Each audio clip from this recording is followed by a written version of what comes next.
Hello, Jet families. This is Shannon Badella representing our fourth and fifth grade teachers here at Young Elementary. Welcome back to school. We're so excited that we're doing what we are doing with you guys this year and going to make some fabulous teams. I have a presentation that we have put together as grade levels that is going to represent the basic information that you're going to need to start the year. I would encourage you to make sure if you have a question to reach out to your teachers. Emails will be provided. To sign up for the school remind and making sure to double check your email that is inside of Parent Connect, and also making sure that you are checking with your children throughout the first couple of weeks, because a lot of information will be sent home with them early on to sign up for certain sites to help with communication. So this is a recording, so that's one of the perks of doing it this way, is that you can pause it, write things down, take a few notes if need be. You can rewind it, or you can fast forward. So you do you and take what you need from it, and let us know if there's anything that we missed or you need clarified. So with that being said, this is the team that I was just speaking of. We have Jamie Tisinger in fourth grade and Denise Shaffer and myself, Shannon Badella, in fourth grade. Then in fifth grade, we have Sage Davis, Mr. Steve Schmall, Rhonda Luna, and again, myself, Shannon Badella. So there is potentially a combo class that is in the making. So that's why you're seeing my name potentially in there. But things are continually changing, so we're not necessarily putting that out there just yet. But that's why you see my name twice. There's not two of me. But these are our fabulous teachers. You will see that there's a few new faces, new names on here. But we have an amazing team that is here to help with our transition getting back into our normal school year.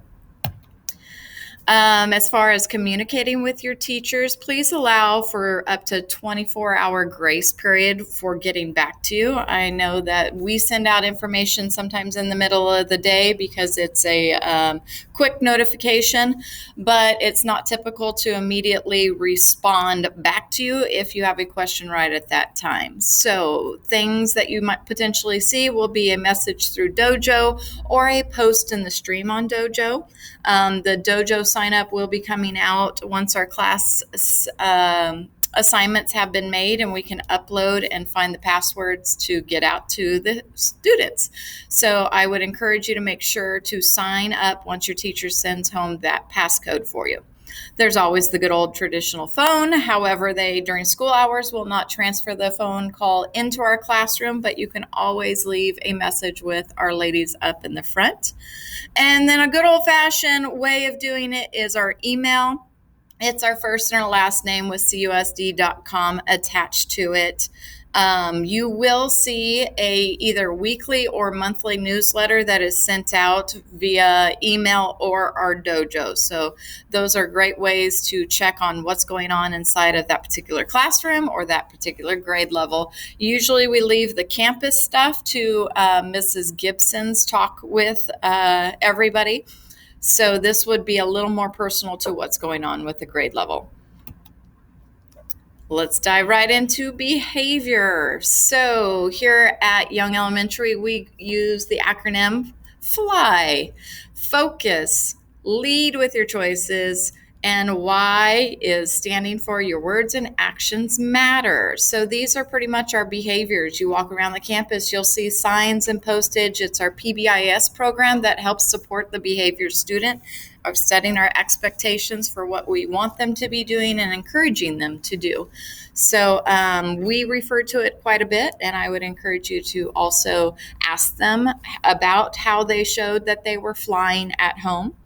We will be using dojo points inside of class to help recognize and set those behaviors that we're hoping that they'll be doing inside of the classroom, in the hallway, out on the playground, in the library, everywhere on campus.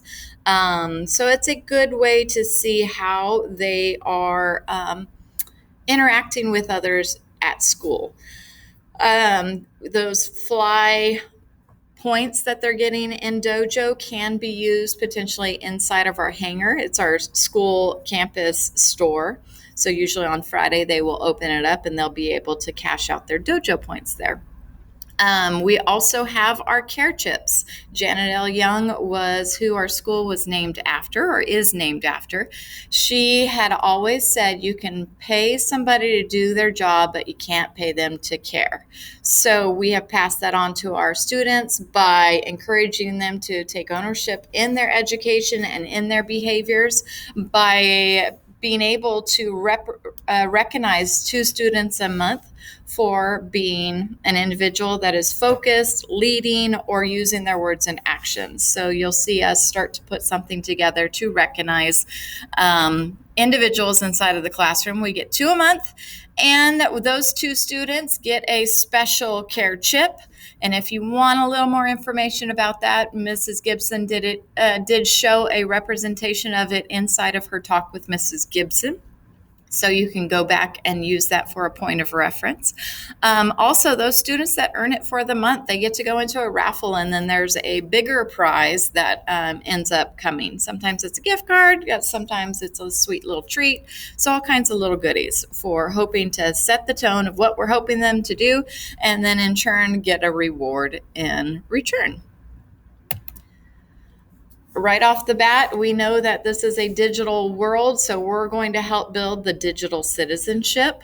Inside of our classrooms, we are one-to-one as far as our technology. So from the very get-go, we're going to help them build what it looks like to be on there, how to keep their passwords safe, how to protect themselves on the internet, how to make sure that they are interacting with others in a positive way. So you will hear us talking about this digital citizenship. They'll go through a little training. We will put it as part of our fly expectations. We will continually use it as a point of reference throughout the year to make sure that whether they're on our computers, whether they're on an iPad, whether they're on a cell phone, that we're encouraging them to have a positive interaction and a safe interaction with their tools. Here at Young, we have the policy for homework of no homework. We understand that there is a lot that goes on outside of the classroom. There's many of our students that are super involved in different things outside of our school. And honestly, our kiddos are working hard while they're at school. So we want them to ease up and be kids by the end of the day. So we do not give out homework. With that being said, there may be a potential item that comes home that is unfinished work from the classroom, meaning that we gave them assignment, we gave them time. They might have made a choice to use their time in a different way, so we have asked them to take it home to finish it. So if you're seeing a lot of that going on, that might be a little bit of a flag to reach out and say, what's going on? My child is having more work than I am anticipating, and we can always have a discussion about that. If you are somebody that really is dying for their child to be working on something, potential ideas that could be done is their iReady will be creating a pathway shortly after we start in at school. It's always a good place to put them on for maybe a 20-minute block every day. You can also have them grab a good old-fashioned book to read for about 20 minutes, if not more. And we always encourage them to practice their math facts, so multiplication and division, playing fun games, using flashcards, whatever it is that you need. But those are going to be critical things for them to have. So we encourage them to do that, but it's not mandated by us. If somebody is absent or needing to make up some missing late work, if it's an absent, here's the phone number to call the school and let them know. If your student is absent for whatever reason, please make sure that they're checking the Google Classroom so that they can stay on top of those missing assignments. Then if there is potentially any late work that goes on, whether it was because of an absence or choices that were being made, they have 2 weeks to make up that missing work. Here is our grading scale. This should not be new for most of us. Starting in second grade, they are using a different grading scale, but in third grade, we move into the traditional letter grades. So our students are graded on levels of proficiency of the standards that we are teaching. All work will directly align with the standards that we're currently working on at that moment. We encourage you to check our Parent Connect for their grades. If you do not know how to get on Parent Connect, please reach out to our office so that they can assist you. That is one of the things that best communication wise, so that you can stay on top of their grades. But you can see the breakdown off to the side. There's nothing really new to that as far as what they look like, but we just want you to get the total grasp of what each of these letters is representing to us when we're teaching levels of proficiency. So school safety. There's a few things here at Young that we are definitely going to encourage or discourage. For example, we love to celebrate birthdays. However, with so many allergies that are going on inside of our classrooms and on our site, and with the COVID exposures, we are going to be saying that there is no birthday food or treats of any kind that will be allowed on campus. Also, with our COVID restrictions, we are asking that parents do a drop off of at the front of the school, not walking into the campus because of contact tracing. So that means that there is not necessarily any visitors that will be allowed inside of the classroom, inside of the hallways, onto the playgrounds, just so that we can protect and control a little bit more of our environment. Please remember that although school starts at 8:25, we do have supervision that starts at 8 a.m. Please don't drop those kiddos off before then, because there is nobody out there to watch what is going on or to help protect them. And the same goes for after school. There will be individuals out there until 3:30 on duty to help, and that's 2 on Wednesdays because of our early release day. But after that time, any students that are still on campus will be walked to the office to make phone calls home so that we can get them picked up. That is with the exception of sports. Sports, they will be completely supervised, but they need to be participating in the sports. And that means that they are only 4th, 5th, and 6th graders. We cannot have siblings that are hanging out there while their brother or sister is participating in the sport. So please be aware of those times so that we can help protect your kid. Dress code, it's always a big one, especially when we're out school shopping right now. There are a lot of things that make it challenging to find that it's appropriate. And I know the kiddos have been a little easier dressed since we have been on Zoom for quite a bit. But there's a couple of hot points. If they're going to be wearing tank tops, we have to make sure that it's pretty much the width of a credit card, and not too low in the armpits. Another hot topic is that there's no camouflage. If it's mossy oak, like a hunting one, that is totally okay. However, anything that is military related is a no-go. Leggings and bike shorts are not one that is necessarily encouraged to be worn. They can wear them as long as they have a t-shirt that covers up their bottom area. There is no professional sports teams to be represented on the shirts, the hats, the pants. Pants and shorts can be worn, of course, but they cannot have any holes or fraying. That's not to say that if they fall down and they get a hole, they're going to be sent home. We know that their kids are going to have that happen, but a lot of the styles have that purposely built in, and we want to stay away from that. Shorts, skirts, and dresses cannot be shorter than the 5 inches above the knee. And hair must be a natural in color and cannot impair their vision. I know a lot of kiddos went through and colored their hairs for some fun summer colors, but we really need it to be taken back to those neutral tones. and no fades as far as how the hair is being shaved. So there is a young parent handbook that can be found on our young website. You can all so if you want to go back in more detail with this, Mrs. Gibson also did a fabulous job at her August talk with Mrs. Gibson to demonstrate what things they can wear, what things they cannot wear. So here's a quick representation. One of the ones that comes up a lot is our Fresno State Bulldogs. If it says Fresno State on it, that is totally okay. If it's just a picture of the bulldog, it's not okay, unfortunately, because it has been used for gang relations. So just be aware, and if you have a question, reach out and we can always clarify for you. Sports forums. Fourth graders are now eligible to start playing sports. And of course, our fifth graders have been accustomed to that. So there is paperwork that needs to be filled out for them to be able to participate.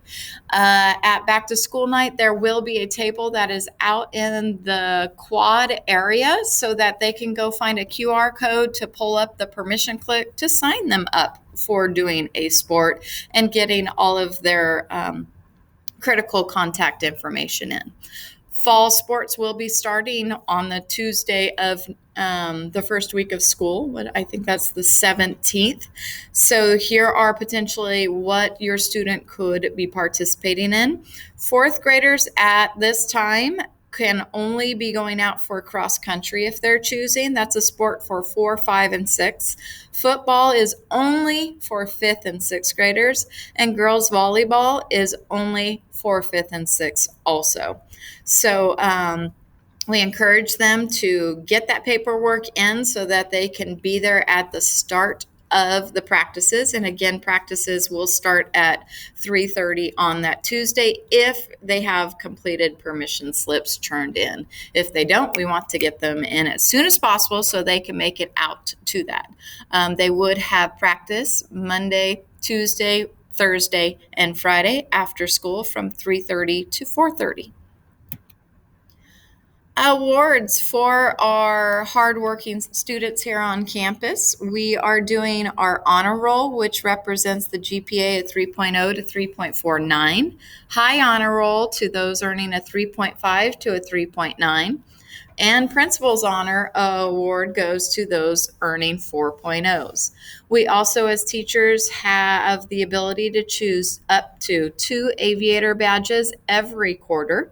Those are not necessarily based on grades. They're based on the attitude, the effort of how a student is doing inside of class. It might be one of those that they've struggled and all of a sudden have made a shift and have started to see growth coming from them, or they continually persevere through a task. So there's a variety of reasons that we can choose to give a student the aviator badge. But again, 2 of those every quarter. We also, at the end of the year, have our Block Y, which is an acknowledgement for mind, body, and spirit. They're earned before collecting points on campus and off-campus activities.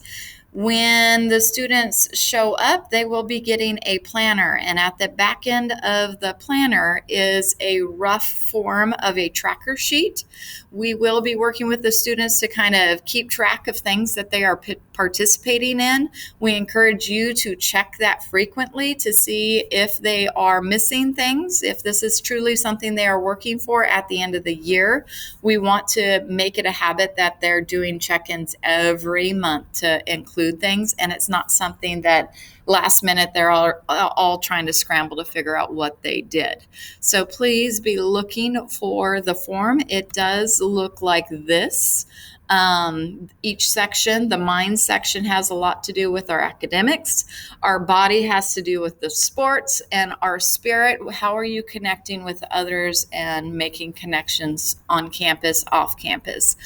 So again, off to the right side, you'll see a little area We will teach them how to do little tallies. So every quarter, every month, what are they participating in, so that they can start to earn the correct amount of points for each chunk for mind, body, and spirit. And then if they get down to the end of the year and they've made it into the point range, they get a fabulous ceremony and get recognized in front of their peers and families for making such an effort. Also, we do have a regular music that will be going on inside, out, or on campus for our fourth graders. That's 30 minutes once per week, and that's with our fabulous Mr. Vanderpart. And if you are in the fifth grade area, you are part of the choice model. So that means that you have chosen to go towards band, towards strings, and choir. So if you were here at Young or a Clovis school last year, you got a survey that you responded to, and then we tried to place you into the proper placement. There are going to be some COVID health safety guidelines that are going to be followed in there for everyone's protection. But you can definitely see we're covering quite a bit with our music program. We will be spending a lot of time supporting our social and emotional kiddos, all of us, especially. It's one of those things that we have continually worked on with Clovis. And now with living through our COVID experience last year, we know that this is going to be a hot topic as we return. So we will be having Project Positivity starting up inside of classroom again, and they will be seeing it in their lunchtime. When they're sitting down for lunch, they'll be participating in activities. And new to our school this year is a program called Second Step, which will start to help them with the process of how do we tackle some of these feelings, if there's a conflict, how do we actually handle that? So these are two of our programs that we will be using throughout this year. If you have not had the chance to go school shopping yet, or you were not able to get onto our site and order our school supplies, this is a fabulous time to pull out the camera and take a screenshot. If your student is in fourth grade, these are the items we are hoping they are coming to school with. The community items down at the bottom. It'd be great if you could help us out. We would appreciate it, but they are not the have-to items. The ones at the top, recommended individual ones, are the ones we are hoping they will show up with the first day of school. If you are not able to get it, we will help them out, of course. So don't frantically run to the stores. But just be aware that there are going to be things, especially there's rules with our COVID of what they can share and not share. So we just want to make sure for their safety and their peer safety that they have the tools that they're going to need to have success in doing their jobs. So this is the fourth grade supply list. Again, you can pause it, take a picture, or even look it up on our school website. It will be there too. And if your student is a fifth grader, here is their recommended list. The top items, again, are the ones that the fifth grade teachers are hoping they come with. The bottom list is things that if you have around, if you're feeling extra generous, they're items that we're always in need of. So again, take a little quick snapshot. But our last piece of information is, where do we drop people off? Where do we park when we're coming to campus? How do we manage all of this? So in the back off of Jewel, that's where our staff is going to be parking and where our kindergartners are being dropped off in that circular area. Our community parking is off of Cortland. We are encouraging everybody to park and use our street access as much as our individuals went through and try to make this as streamlined as possible. We still have a few hiccups when it comes to parking and picking up our students. So if you can park on Cortland, on the road, it might ease up some of our traffic jam areas. If you do park out there, please make sure that you're walking across the street to get your student and then walking back with them. We do not want anybody hurt in the process of a young one taking a run across the street. There are quite a few individuals that are out there on duty, but obviously we cannot be everywhere at once. But please be aware of where we are wanting you to park. Where if you're a kindergartner, you're in the back being picked up. If you're a 1 through 6th grader, you're going to be flushed to the front. We also do have 2 Z gates that if they're walking on campus or riding on campus, the students can go through the Z gates to get themselves off the busier roads. But that is it for our presentation from 4th and 5th grade. Thank you for taking the time to listen to me spiel on. Hopefully I didn't confuse, hopefully I clarified, but if you still are having questions, please reach out to us. You can email, you can call the front office. We want to make sure that this is a smooth transition coming back to campus. There will be a lot of information that is coming out that first week. And we are hoping that you make it to back to school night so that we can actually see your faces and your students' faces and that they can see the rooms that they're going to be spending their time in. But we look forward to meeting you all and having a wonderful year. Goodbye, Jet family.